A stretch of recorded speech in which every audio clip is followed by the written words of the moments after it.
Good morning, Pioneers. Today is Wednesday, January 11th. I'm Katie Martin. And I'm Keegan Richards, and this is your Orange Juice.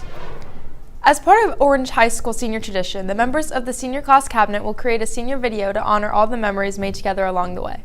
This video will be shown at the senior farewell celebration during your last week of school. Please read the letter with instructions on how to submit photos that is posted on the Class of 2023 webpage on the OOHS website. The due date is February 14th, 2023. Crew signups are now active for the SpongeBob musical. Use the QR code on the theater call board by the bus loop or talk to Miss Swain Abrams. The first meeting is on Tuesday, January 17th from 2:45 to 3. We hope to see you there. Now, Sam Martin with a look back at another great year for OSU football. What's up, Pioneers? Let's take a look into the Ohio State football season.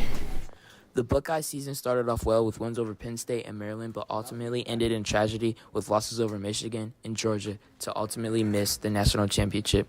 Overall, the season ended with 11 wins and 2 losses. Stroud finished the season with 3,688 yards, 41 touchdowns, 6 interceptions, and 88.8 QBR. Unfortunately, though, he finished third in the Heisman finals. The Buckeyes offseason seems interesting with high hopes that number 2 receiver in the country, Marvin Harrison Jr., would stay with the team, also with fans questioning that Ryan Day's job is in jeopardy. That's all I have for today. Back to the desk. Thanks, Sam. Want to learn more about magazine writing, yearbook design, or TV news? Sign up to take Introduction to Journalism when you register for classes next year. Drop by Miss Phillips' room, 2213, or Mr. Nicola's room, 2222, for more information. Intro to theater, acting, and stagecraft are fun, homework-free, and project and performance-based classes for anyone interested in theater. Or you can sign up for the theater seminar classes, costume and makeup, or musical theater. Information is on the theater call board by the bus loop or see Ms. Swain Abrams with any questions. Starting tomorrow, every Thursday, throughout the remainder of the school year, OOHS will be on a home-based bell schedule. Each Thursday, this time we've considered a flex period. The flex period is an opportunity for all students to have access to their teachers for additional support, if needed. Double late start students are not required to be here for the flex period each week unless a specific meeting is taking place they would like to attend. Class of 2026, if you would like to buy a class t-shirt, the online store is now open. The QR code is on the bulletin board by the library, or you can see any cabinet member or Miss Sensabaugh in room 1203. This is the last opportunity you will have to order one. The CFP National Championship game was this past Monday. Here's Chase with the story.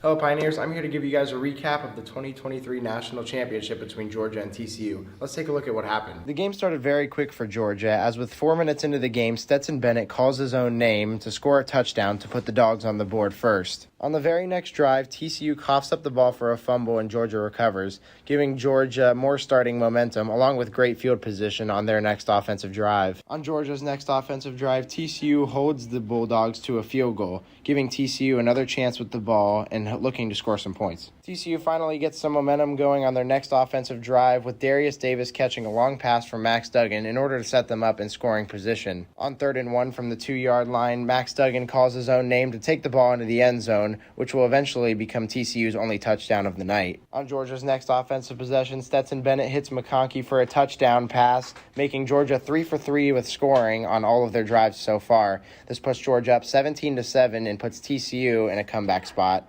TCU is forced to punt on their next possession, and Stetson Bennett takes the ball in for another touchdown to make it 2 rushing for him on the day. This puts Georgia up 24-7 against TCU and puts TCU in the start of their downfall. Things only go from bad to worse for Max Duggan as he throws an interception, giving Georgia another chance to score, in which they do on their next offensive drive.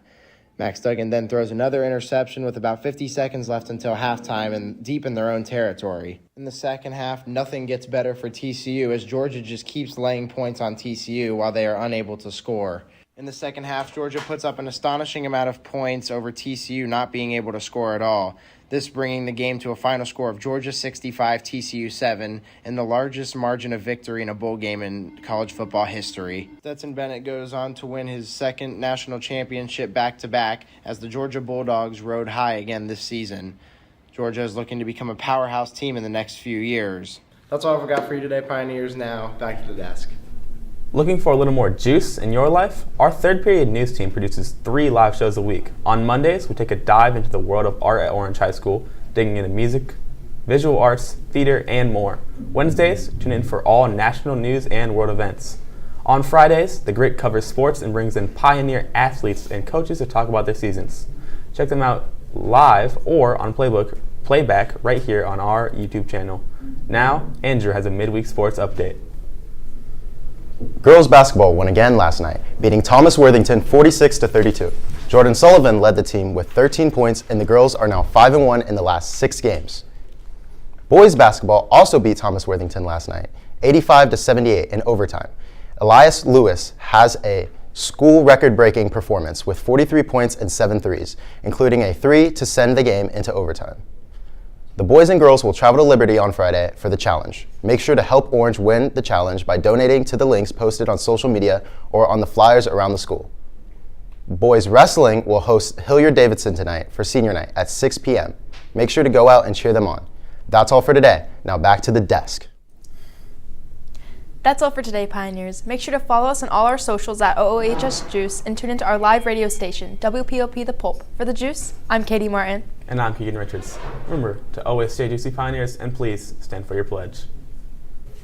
I pledge allegiance to the flag of the United States of America and to the republic for which it stands, one nation, under God, indivisible, with liberty and justice for all.